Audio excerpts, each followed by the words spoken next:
থেকে ময়ূর হয়েছে, আর আমি ময়ূর থেকে কাক হয়েছি। ঠিক আছে, ময়ূর হলো কাক আর কাক হলো ময়ূর আর কেরি মিনাটি হয়ে গেল মেডিক্যালিটি। अबे कोई ग्रेजुएट होके भी चौथी फेल कैसे हो सकता है? ये क्या लॉजिक है? আরে বন্ধুগণ, হতেই তো পারে স্লিপ অফ টাং। সবাই কি আর ফোন পে কাকার মতো খেয়ে থাকে ভাঙ? 3 গ্লাস মতো ভাঙ খেয়েছি।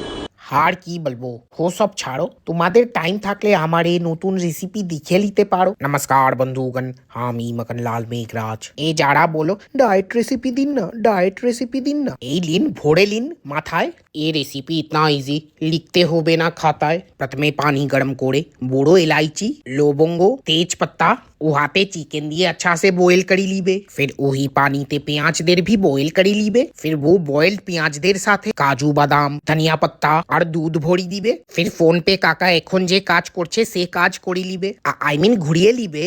এসব দেখে মনে হচ্ছে আমি তুমি কি করছি, আমরা শুধু বসের পা ধরছি। এবার ওই চিকেন স্টোকেই চিকেন দিয়ে দিবে। ফির ও ঘুরানো পেঁয়াজদের দিয়ে আর নমক দিয়ে আধা ঘন্টা লো ফ্লেমে ফুটালেই রেডি। এই রেসিপি যেদিন বানাবে ওদিন তোমার প্রেমিকা দুবার বলবে so creamy and thick thick.